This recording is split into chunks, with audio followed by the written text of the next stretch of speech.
دیکھیں میں سمجھتا ہوں کہ اس ملک کے اندر بہت ساری جماعتیں ہم نے پابندی دیکھی ہے، لگی بھی ہوئی ہے بہت ساری جماعتوں پہ، وہ پھر بھی کام کر رہی ہیں. تو سیاسی دونوں طرف کو ایک حکمت عملی میں اپنی تدبر لانا چاہیے. آج جو اللہ کرے کہ جو آج کہا ہے خان صاحب نے وہ اس کے اوپر قائم رہیں، لیکن آپ دیکھیں اگر گزشتہ ایک دو تین ہفتوں سے تو وہ مسلسل سپہ سالار کو نشانہ بنا رہے تھے. اگر وہ رجوع کرتے ہیں اور پاک فوج کے اور سلامتی کے اداروں کے حوالے سے وہ اپنا جو اب تک کا ان کا موقف ہے یا ان کی پارٹی کے کچھ لوگوں کا موقف ہے یا جو ان کا سوشل میڈیا کر رہا ہے اس سے پیچھے ہٹتے ہیں تو پھر آگے دیکھیے کیا ہوتا ہے. لیکن یہ اعتبار کرنا ذرا مشکل ہوگا اور دیکھنا ہوگا کہ کتنی دیر وہ اس موقف پر رہتے ہیں. علامہ صاحب، آپریشن عزم استحکام کے بارے میں آپ کی معلومات کیا ہیں؟ یعنی یہ کہ ایک طرف سے ارادہ ہوتا ہے، پہلے اعلان ہوتا ہے، بعد میں وضاحت ہوتی ہے کہ یہ آپریشن تو کبھی بند ہی نہیں ہوا تھا، وہ تو مستقل چل رہا ہے، لیکن آج ہی علی امین گنڈا پور نے باقاعدہ جلسے میں کھڑے ہو کے اعلان کر دیا کہ ہم کوئی اس طرح کو آپریشن نہیں ہونے دیں گے. تو آپ کی معلومات کیا ہیں؟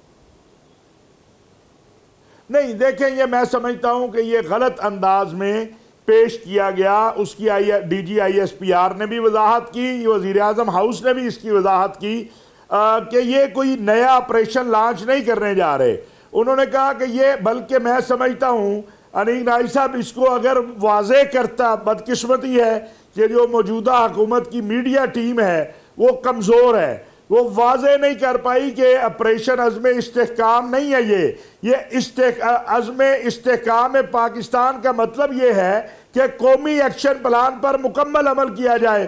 قومی ایکشن پلان پر مکمل عمل کا مطلب کیا ہے کہ اس ملک کے اندر جو انتہا پسندی ہے، جو عدم برداشت ہے، جو فرقہ وارانہ تشدد ہے، جو ایک دوسرے کو برداشت نہ کرنے کا اور فتوے بازی کا اور غدار قرار دینے کا یہ جو ماحول ہے، اس کو ختم کرنا ہے. ہم نے ٹالریٹ ماحول بنانا ہے، یہاں سے دہشت گردی ختم کرنی ہے. تو یہ تو قومی ایکشن پلان ایک بہت بڑا وسیع جو ہے وہ مقصد ہے جس کے لیے یہ عزم استحکام پاکستان نام رکھا گیا. میں نہیں سمجھتا یہ کسی آپریشن کا نام ہے اور اس کی وضاحت بھی آ چکی ہے، تو لہٰذا ہمیں اس حوالے سے اس چیز کو واضح کرتے رہنا چاہیے. علامہ صاحب، ریاستی اداروں کے درمیان جو ایک تناؤ کی سی کیفیت دیکھنے میں آ رہی ہے، ایک طرف لگتا ہے کہ اسٹیبلشمنٹ ہے، دوسری طرف گمان یہ ہوتا ہے کہ شاید کچھ جوڈیشری کے بھی کچھ لوگ ہیں. تو آپ کے خیال میں یہ تناؤ، اس تناؤ کے ہوتے ہوئے سرمایہ کاری، پھر اس تناؤ کو ختم کرنے کے لیے کون سا راستہ اختیار کرنا چاہیے؟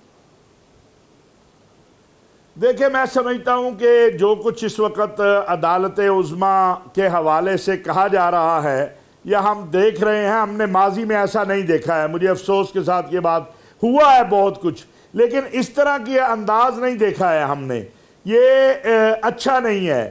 آپ کے ملک کے اندر لاکھوں لوگ جیلوں میں ہیں، آپ کے ملک کے اندر لاکھوں مقدمات ہیں جن کی سماعتیں نہیں ہو رہی ہیں. یہ فرمائیے کہ بیانیے کی جنگ میں، یعنی یہ کہ پی ٹی آئی نے جو سلامتی کے اداروں کو فوکس کر کے الزام تراشی کی ایک پوری campaign, propaganda campaign social media پہ چلی، جس کا ذکر آپ نے بھی کیا، تو ان کو یعنی کاؤنٹر کرنے کے لیے، پی ٹی آئی کے بیانیے کو کاؤنٹر کرنے کے لیے جو موجودہ حکومت ہے وہ وفاق والی یا باقی صوبوں میں جو حکومتیں ہیں، آپ کو ان کی پرفارمنس کیسی لگتی ہے؟ یعنی وہ شیلڈ دے پا رہے ہیں ریاستی اداروں کو، وہ شیلڈ دے پا رہے ہیں کہ تنقید سے ان کو بچایا جائے اور متبادل بیانی عوام کے سامنے رکھا جائے؟ اس پرفارمنس کے سامنے اس بارے میں آپ کیا کہیں؟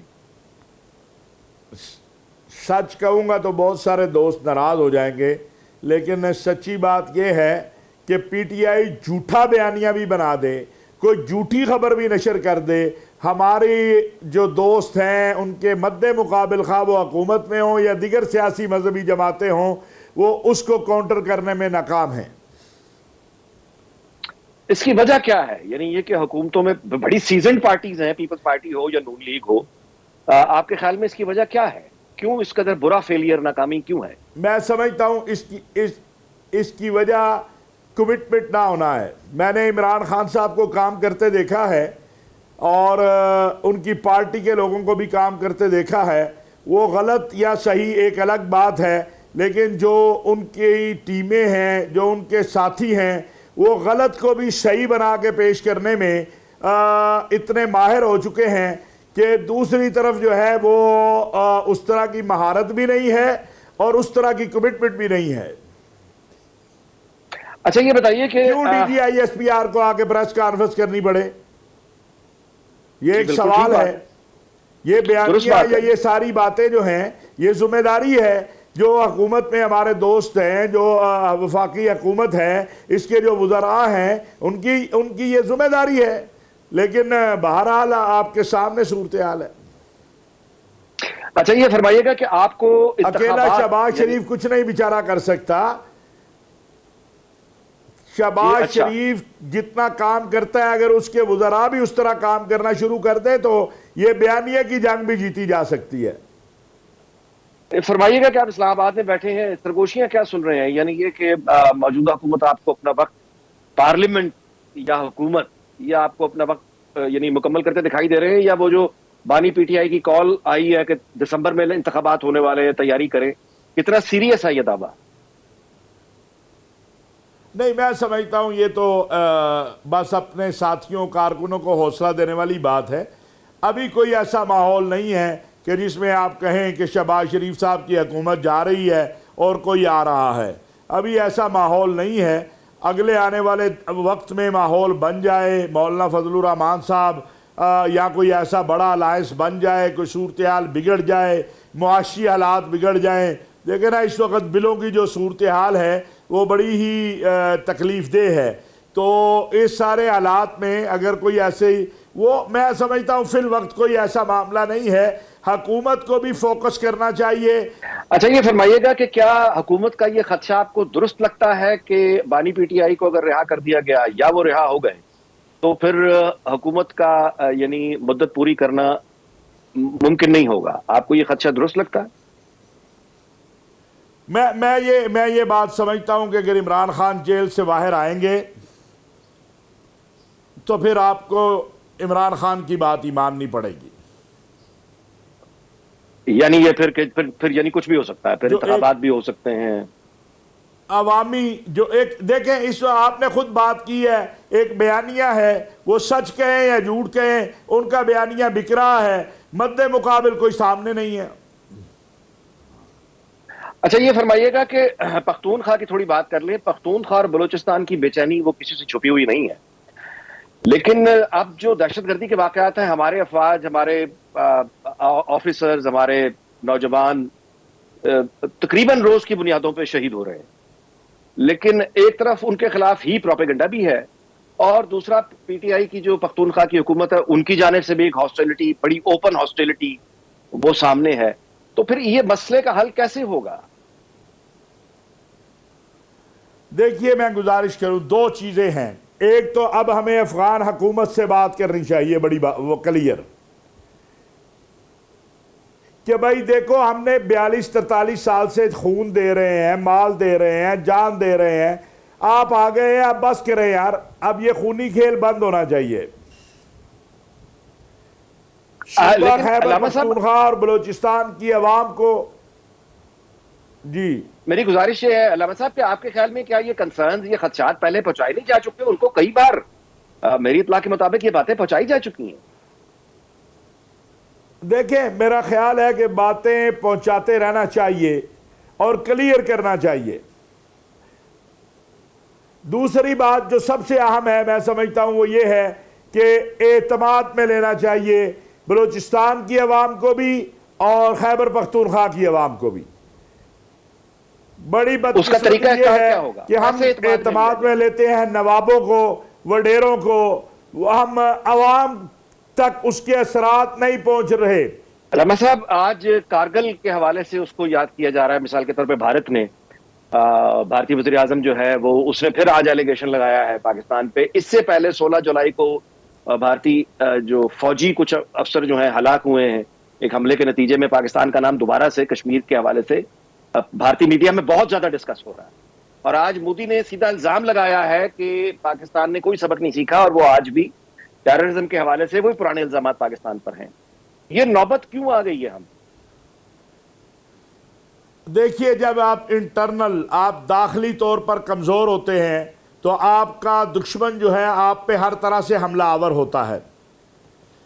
ہمیں یہ بات تسلیم کر لینی چاہیے کہ گزشتہ چند سالوں میں ہندوستان نے ہمارے نیچے جو پاؤں کے نیچے جو کارپٹ تھا اس کا بہت سارا حصہ کاٹا ہے. اس نے ہمارے دوستوں میں جا کے اپنا مقام بنایا ہے. اس نے ہمارے دوستوں سے جا کے بات چیت کی ہے. وہ دنیا کا ایک بڑا ملک ہے معاشی اعتبار سے بھی اور باقی بھی, اور ہم آپس میں لڑنے میں لگے رہے ہیں. یہ بات ہمیں ماننی ہوگی کہ اگر آج مودی کو عالم اسلام عالم عرب میں جگہ ملی ہے تو اس کا سبب ہم ہیں, اس کا سبب مودی کی جو ہے مودی نہیں ہے. ہم آپس میں لڑ رہے ہیں اور وہ اپنا کام کر رہا ہے. روزانہ کی بنیاد پہ جو ہندوستان کی تعریف ہے وہاں چھپ رہی ہے, اور جو پاکستان ان کا دوست ہے اس کو اپنے یہاں سے فرصت ملے گی تو وہ باہر کچھ کرے گا نا. ہماری یعنی جو پارلیمنٹ ہے, ایک قوم کی اجتماعی دانش, قوم یہی توقع کرتی ہے کہ اجتماعی ذہانت وہاں پہ ہے, اور وہ ذہانت جو منتخب ہو کے نہیں پہنچ پائی, طریقہ کار یہ رکھا گیا تھا کہ وہ مخصوص نشستوں کے یعنی پارٹیز ان پروفیشنلز کو پارلیمنٹ میں جگہ دیں. تو اب ایک طرف سے افغانستان کے ساتھ ہمارے تعلقات اور وہاں پہ ایک بے چینی جو سرحدوں پہ موجود ہے, دوسری جانب بھارت ہے, وہاں پہ مودی نے آج جو کچھ کہا ہے وہ آپ کے علم میں بھی ہے, ہم سب جانتے ہیں. تو یہ ہماری پارلیمنٹ میں یہ مسائل یعنی ہم کوئی توقع رکھیں کہ سنجیدگی سے کوئی بحث ہو, ہم یعنی دائیں اور بائیں کشیدگی رکھ کے, اور آپس میں بھی یہ جو لڑائیاں جاری ہیں, تو اس طرح ہم کیا مستقبل بنا پائیں گے؟ دیکھیے یہ تو کوئی توقع آپ مت رکھیں کہ یہ جو پارلیمان میں ہمارے نمائندے بیٹھے ہیں ان کی یہ سوچ بھی آئی ہے. اللہ کرے دعا کر سکتے ہیں, التجا کر سکتے ہیں اللہ تعالیٰ سے کہ ان کو عقل دے کہ یہ سوچیں کہ ہمارے خلاف ہو کیا رہا ہے اور ہم نے اس سے کیسے نکلنا ہے. یہ تو ہمارے دوستوں کو فکر ہی نہیں ہے. ان کو اپنے ٹی اے ڈی اے کی تو ضرور فکر ہے, اپنی تنخواہیں بڑھانے کی بھی فکر ہے, اور اپنے لیے نئی گاڑیاں لینے کی بھی فکر ہے. قوم کہاں پہ کھڑی ہے, ملک کہاں پہ کھڑا ہے, کون. اگر آپ اپنے پارلیمان کے 10 ممبروں کو روز اپنے پروگرام میں بلائیں اور ان سے کہیں کہ وہ ڈسکس کریں آپ کے ساتھ کہ ہمارے عرب دنیا سے ریلیشن کیا ہے, افغانستان سے کیا ہے, انڈیا سے کیا ہے, ہماری مشکلات کیا ہے, میرا خیال ہے کہ اللہ ماشاء اللہ 70% کو تو پتہ ہی نہیں ہوگا کہ کرنا کیا ہے. جی, تو یہ پھر اب یعنی یہ فرمائیے گا کہ یہ بھی آپ سے پوچھنا چلوں کہ جو یہ کچھ سرگوشیاں ہمیں نے سنی تھیں, کوئی پی سی او کی یا کوئی ایکسٹرا کانسٹیٹیوشنل میجر کی, ایمرجنسی کی, یا کوئی اس طرح کا کوئی نظام کہیں زیر بحث ہے یا یہ بس افواہیں ہیں؟ نہیں, میرا نہیں خیال ہے, نہ ماحول ہے, نہ میرا خیال ہے اس طرح کا کوئی نظام ہے. ہماری اس وقت کی جو قیادت ہے, بالخصوص میں یہ بات سمجھتا ہوں اور میری معلومات بھی ہیں کہ جو ہمارے سپہ سالار ہیں حافظ عاصم منیر صاحب, ان کی کوشش تو یہی ہے کہ یہ سیاسی قیادت چلے آگے, یہ ملک کو لے کے چلے. معاشی طور پر سب سے زیادہ توجہ ان کی امن و امان اور معیشت پر ہے کہ وہ کسی طریقے سے بحال ہو جائے. اور اگر یہ نہیں کر سکیں گے, اور ناجی صاحب آج ایک جملہ میں آپ کے پروگرام میں کہتا چلا جاؤں, آج تک کوئی فوجی حکمران خود نہیں آیا ہے, ان سیاستدانوں نے جا کے پاؤں پکڑے ہیں کہ اللہ کا واسطہ آ جاؤ. اب فوج نے موقع دیا عمران خان کو بھی, یہاں بھی موقع ہے, کریں ڈیلیور کریں قوم کو. لیکن ظاہر ہے کہ اگر وہ ڈیلیور نہیں خان صاحب کو جتنی حمایت فوج کی تھی اور آج جتنی حمایت ہے تو قوم کو ڈیلیور نہیں کریں گے آپ. تو الٹیمیٹلی جب قوم سڑکوں پہ نکلے گی, جب یہاں نارکی ہوگی, تو پھر آپ خود رستہ دیں گے ان کو, تو آپ مت رستہ دیں. جی علامہ صاحب, وہ آپ سے کہہ رہے ہیں کہ آپ بہتر کریں, ہم آپ کے ساتھ کھڑے ہیں. جی جی علامہ صاحب, آپ کا بہت بہت. یہ تھا جی آج کا پروگرام, اور یہ بات بہت اچھے نوٹ پر ختم ہوئی ہے کہ اگر پرفارم ہی سول حکومت نہیں کر پا رہی, بیانیہ نہیں بنا پا رہی, شیلڈ نہیں بن پا رہی, یعنی ایک فساد کا جو بیانیہ ہے اس کا جواب ہی نہیں دے پا رہی, وہ ابھی تک اپنے پرانے قصے اور غم سناتے ہیں, تو پھر اس کے بعد ظاہر ہے کہ ویکیوم تو نہیں رہتا. اگر ایک پرفارمنس حکومت نہیں دکھا پا رہی تو وہ پرفارمنس کوئی تو دکھائے گا. اس گفتگو کے ساتھ بس یہاں سے اجازت چاہتا ہوں. آپ سے ملاقات ہوگی کل شب 10 بجے دوبارہ انشاءاللہ, اس دعا کے ساتھ کہ اللہ تعالیٰ پاکستان کو شاد اور آباد رکھے. آپ سے اجازت, اللہ حافظ. السلام علیکم and welcome to Insight with Aneeq Naji. Pakistan کی سیاست کی گہم و گہمی ہمیشہ کی طرح اپنے عروج پر ہے. آج جو ایک احتجاج کی کال تھی پی ٹی آئی نے واپس لے لی ہے, لیکن باقی اوور آل دفعہ 144 کی وجہ سے اور راستوں کی بندش کی وجہ سے ظاہر ہے کہ ایک انوائرمنٹ جو ہے وہ خبروں کی زد میں ہے. اسی ہفتے ہم نے دیکھا کہ پی ٹی آئی کا لب و لہجہ تبدیل ہوا اور ان کی طرف سے گویا ایک آلو برانچ آفر کی گئی اور بڑی عزت اور احترام سے کہا گیا کہ سپاہ سالار صاحب جو ہیں ان کے اور پی ٹی آئی کے درمیان یہ غلط فہمی ڈالنے والی دراصل یہ نون لیگ ہے یا پاکستان پیپلز پارٹی ہے. یہ اس طرح کا ملتا جلتا بیان علیمہ خان صاحبہ کا آپ نے آج سن لیا, پہلے عمر ایوب صاحب بولے. تو یہ جو ہے آپ کہیے کہ وہی یعنی جو پہلے ہمیں وہ لڑائی تلخی دیکھ رہے تھے, اس لحاظ سے مثبت بات ہے کہ پی ٹی آئی نے کوئی نظر ثانی کی ہے یا یہ کوئی نئی سیاسی چال ہے یا یہ پس پردہ ہوتے ہوئے مذاکرات کی کوئی ریفلیکشن ہے, یہ کوئی ضمانت ہے. کیونکہ دیکھیے گول مول انداز سے اگر دیکھا جائے تو پہلے اعتراف کیا گیا 9 مئی کی احتجاج جو مطالبہ بتایا جاتا تھا, بانی پی ٹی آئی نے وہ اعتراف کیا کہ 9 مئی کو جو احتجاج ہوئے تھے وہ ان کی کال پر ہوئے تھے, اور اس کے بعد یہ معاملہ ٹھیک کر لی جائے. یہ فریادیں جو آپ سن رہے ہیں ہم, کیا ایسے شرف قبولیت اب انہیں بخشا جاتا ہے یا نہیں, یہ میرے اور آپ کے دیکھنے کی بات ہے. دوسری بات جو دلچسپ اس ویک میں آئی نون لیگ کی طرف سے وہ یہ ہے کہ کیپٹن صفدر صاحب نے ان کا ایک تقریر کا ایک حصہ بہت مقبول ہوا, وائرل ہوا, جس میں وہ یہ دعویٰ کر رہے تھے کہ کچھ اشرافیہ کے کچھ اعلیٰ لوگوں نے نواز شریف کے گھٹنے پکڑے تھے اور ان کی منت سماجت کی تھی کہ آپ واپس آئیں اور واپس آ کے انتظام سنبھالے, لیکن بعد میں ان کے ساتھ دھوکہ ہو گیا اور کچھ ظالموں نے ظلم کر دیا وغیرہ وغیرہ. لوگ لباب اس طرح کا ہے. یہ بہت دلچسپ انکشاف ہے. اس کی وجہ یہ ہے کہ مسلم لیگ نون کے ہی سینیٹر عرفان صدیقی ایک سے زیادہ مرتبہ یہ دعویٰ ان کا ریکارڈ پہ موجود ہے کہ وہ یہ فرماتے ہیں کہ نواز شریف تو وزیر اعظم کبھی بننا ہی نہیں چاہتے تھے. وہ جب پاکستان آئے تو ان کا تو ارادہ وزیر اعظم بننے کا تھا ہی نہیں, بلکہ نہ صرف یہ کہ انہوں نے ایک قدم آگے بڑھ کے یہ کہا کہ اگر انہیں 2/3 اکثریت مل جاتی تو بھی وہ وزیر اعظم نہ بنتے. اب یہ دونوں حضرات جو ہیں یہ شریف فیملی کے بہت قریب ہیں. ایک کا دعویٰ پہلے وہ بھی آپ نے اور میں نے سنا, دوسرا دعویٰ بھی آپ نے اور میں نے سن لیا.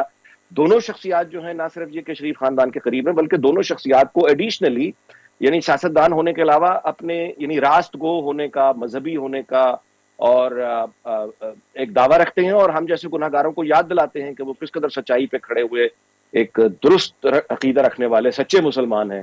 لیکن اب ان دونوں میں سے کوئی ایک ضرور ہے جس نے زمانے کے سامنے ریکارڈ کے اوپر جھوٹی گواہی دے ڈالی. وہ کون ہو سکتا ہے؟ I leave it to your imagination. باہر سوال کرتے رہیں گے. اور اس ساری کی ساری یہ جو اس وقت تناؤ ہے اسلام آباد اور خاص طور پہ پنجاب کا جو بیٹل فیلڈ بنا ہوا ہے, اس میں اس کی زد میں باقی ملک بھی آیا ہوا ہے. ظاہر ہے کہ اس کے اثرات ہیں. تو کراچی میں ایم کیو ایم والے اس کو کیسے دیکھ رہے ہیں, باقی پارٹیز یعنی کیا وہ کوئی کردار ادا کر سکتی ہیں, ہمیں آگے بڑھنے کا کوئی راستہ دکھا سکتی ہیں؟ یہ ہیں وہ سوال جو آج کے ہمارے موضوعات ہوں گے. ہمارے ساتھ موجود ہیں کراچی سے جناب ارشد عبداللہ بورا صاحب, ایم کیو ایم سے ان کا تعلق ہے, ایم این اے ہیں, اور ٹیلی فون لائن پر اسلام آباد سے ہمارے ساتھ موجود ہیں شذرا منصب علی خان صاحبہ, یہ مسلم لیگ نون کی ایم این اے ہیں. دونوں شخصیات کا بہت شکریہ ادا کرتا ہوں کہ انہوں نے وقت نکالا, اور گفتگو کا آغاز کرتا ہوں اسی سوال سے شذرا صاحبہ سے کہ فرمائیے گا شذرا صاحبہ کہ یہ کیا پہلی ہوئی کہ ہم نے اسی ہفتے کیپٹن صفدر صاحب کا یہ دعویٰ سنا.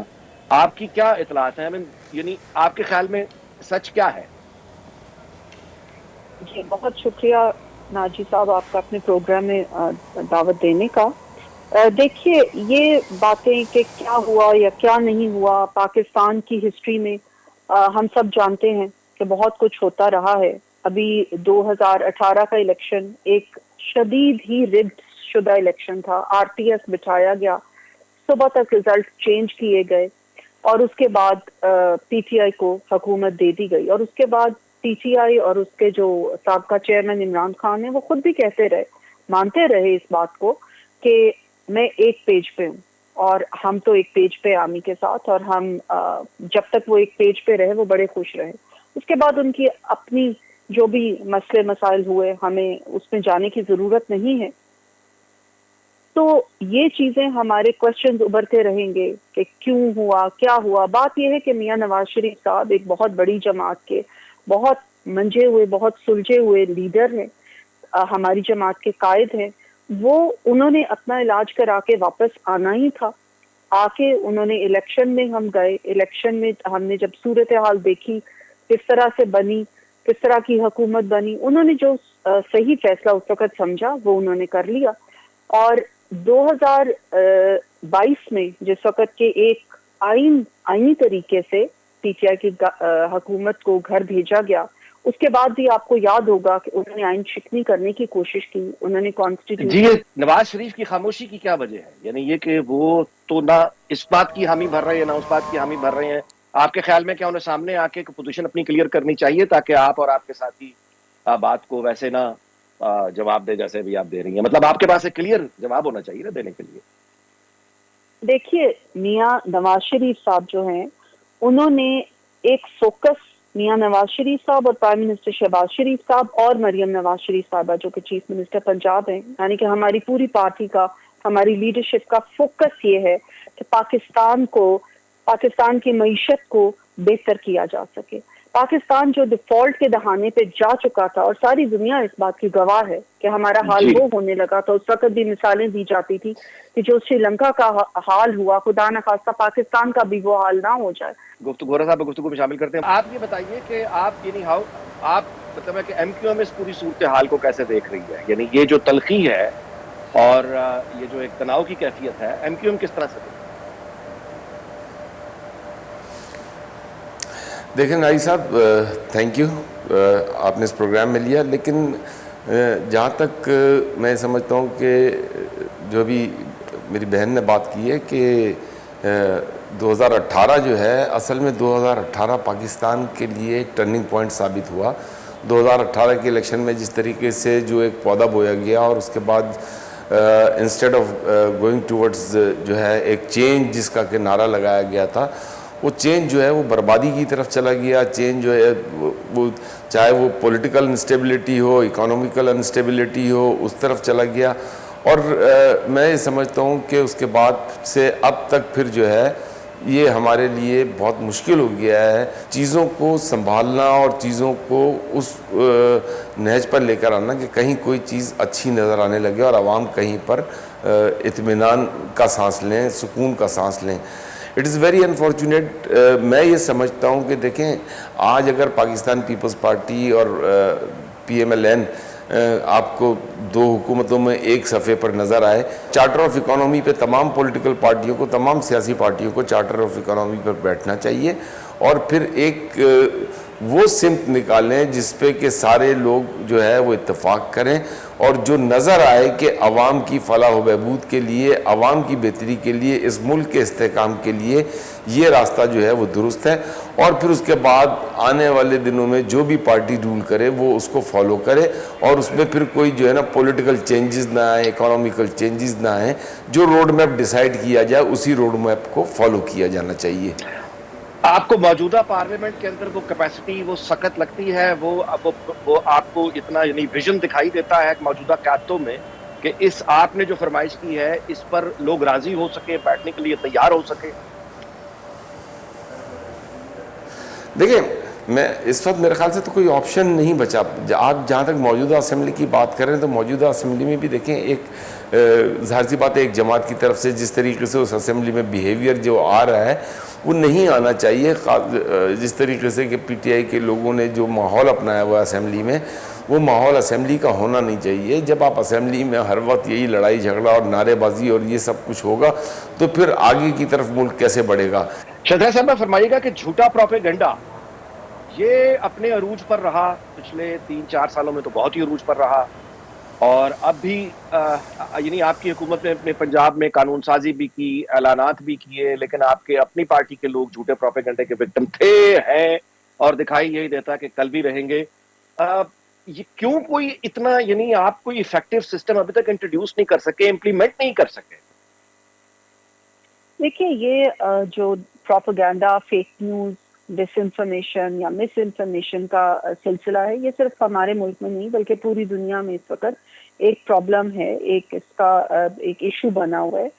نہ صرف یہ بلکہ جو اب ڈیپ فیک آ گئی ہیں جس میں کہ اے آئی کے استعمال سے ویڈیوز بنتی ہیں، اور میں آپ کو ایک مثال ابھی دیتی ہوں کہ ہماری ایم پی اے اور انفارمیشن منسٹر عظمہ بخاری صاحبہ کے خلاف پچھلے 1 یا 2 دن سے ایک بہت ہی گھٹیا قسم کی فیک نیوز چلائی جا رہی ہے، جو جہاں پہ ان کا کوئی ویڈیو بنا کے تو وہ دکھایا جا رہا ہے۔ یہ اس قسم کی ہراسمنٹ، اس قسم کی جو ہے سائیکولوجیکل وائلنس سوشل میڈیا پہ جب استعمال ہوتی ہے، لوگوں کی عزتیں اچھالی جاتی ہیں، لوگوں کے بارے میں غلط افواہیں پھیلائی جاتی ہیں۔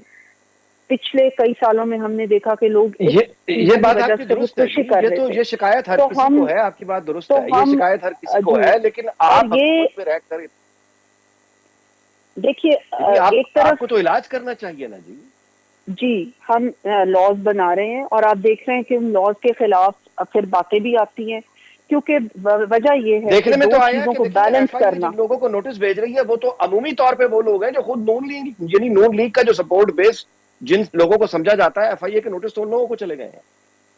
دیکھیے اب جب فیک نیوز یا اس قسم کی ڈس انفارمیشن کو پکڑنا ہے تو میرا خیال ہے پھر یہ حکومت اگر ایسی کوئی چیز کرے گی تو ابو پارٹی لائنز کرے گی۔ اور دوسری بات یہ ہے کہ جو ڈیفیمیشن لاز ہیں بلکہ ہمارے ملک میں وہ اس طریقے سے نہیں کارگر جس طرح کے باقی ملکوں میں وہ ہیں۔ باہر آپ دیکھیں، باہر ویسٹ کے یا جتنے بھی ملک ہیں وہاں پہ ڈیفیمیشن لاز بڑے اسٹرانگ ہیں۔ اسے تو بات کرنے سے پہلے یا کسی قسم کی ڈس انفارمیشن سے پہلے لوگ سوچتے ہیں، اور یہاں پہ بھی جو بات ہوتی ہے اس کے مقدمے ہمیں باہر کے ملکوں میں جا کے لڑنے پڑتے ہیں۔ آپ نے تبصرہ تو خوب کیا، حل کا میں آپ کو یہ کہہ رہی ہوں کہ ہم نے ابھی پنجاب میں بھی ڈیفیمیشن لاز لائے ہیں، اب ان کی ہم obviously ان کے خلاف لوگ آتے بھی ہیں کیونکہ ایک بیلنس کریٹ کرنا پڑتا ہے between free speech and hate speech. وورا صاحب یہ بتائیے گا کہ آپ یہ پی ٹی آئی کی جانب سے جو نئی ایک ایفرٹ دکھائی دیتی ہے اسٹیبلشمنٹ کے ساتھ معاملات کو درست کرنے کی، آج کا جلسہ بھی کیا اسی کی کڑی ہے یہ ہم نہیں جانتے، جو ملتوی احتجاج جو آج انہوں نے ملتوی کیا ہم نہیں جانتے کہ یہ بھی اسی کی کڑی ہے یا نہیں، لیکن آپ کے خیال میں کیا یہ کوئی یعنی یہ کوئی مثبت آپ کے خیال میں کوئی نتیجہ نکل سکتا ہے یا اب دیر ہو چکی؟ دیکھیں بالکل، اگر جو ہے کوئی پازیٹیو اپروچ کی ہے اور اگر پی ٹی آئی واقعی چاہتی ہے کہ جو وہ ملک کے اداروں کے خلاف، ملک کے حساس اداروں کے خلاف خاص طور پر اس قسم کی جو ہے وہ سوشل میڈیا پہ جو انہوں نے ایکٹیویٹی کنٹینیو کر کے رکھی ہوئی ہے اور انٹرنیشنلی جو ہے وہ ہمارے ملک کو جو ہے وہ غیر مستحکم کر رہے ہیں، اگر وہ ان کی عقل میں آ گئی ہے اور وہ یہ چاہتے ہیں کہ وہ پازیٹیولی اس کو لے کر آن دی ٹیبل بیٹھ کر ڈسکس کریں اور اپنے قبلے کو درست کریں، تو پھر انہیں یہ کرنا پڑے گا، اس کے بغیر گزارا نہیں ہے۔ اس کی وجہ یہ ہے کہ یہ پھر جس پالیسی پر یہ عمل پیرا ہیں، ایون یہ کہ دیکھیں ایک طرف تو جلسے کی اجازت ملی، لیکن دوسری طرف آج میں پھر آپ کو ریپیٹ کر رہا ہوں کہ بنوں میں جو آج جلسہ کیا ہے، آپ اس جلسے کی اسپیچ تو دیکھیں۔ آپ ایک طرف کہتے ہیں کہ ہم پاکستان بنانے والوں میں سے ہیں، دوسری طرف آپ جو ہے ملک کے خلاف باتیں کر رہے ہیں، تو یہ جو ہے نا اس طریقے سے نہیں چلے گا۔ آپ کو اپنی پالیسی کو بالکل کرسٹل کلیئر رکھنا ہوگا، آپ کو اپنی پالیسی جو ہے واضح کرنی ہوگی کہ آپ جو ہے تصادم کی پالیسی نہیں چاہتے، آپ ملک کو استحکام کی طرف لے کر آنا چاہتے ہیں، آپ پولیٹیکل اسٹیبلٹی کی طرف لے کے جانا چاہ رہے ہیں، آپ اکنامیکل اسٹیبلٹی کی طرف لے کر جانا چاہ رہے ہیں۔ نو میٹر جتنے بھی آپ کے پاس جو ہے وہ چاہے آئی ایم ایف کی فنڈنگز آ جائے، چاہے کہیں اور سے فنڈنگز آ جائے، it doesn't matter until unless آپ جو ہے پولیٹیکلی اسٹیبل نہ ہوں۔ جب پولیٹیکلی اسٹیبل نہیں ہوں گے تو ہمارے لیے سب کچھ بیکار ہے۔ وقت ہوا ہے جی کمرشل بریک کا، اس کے بعد گفتگو کا سلسلہ جاری رہے گا، یہیں پہ ملتے ہیں کمرشل بریک کے بعد۔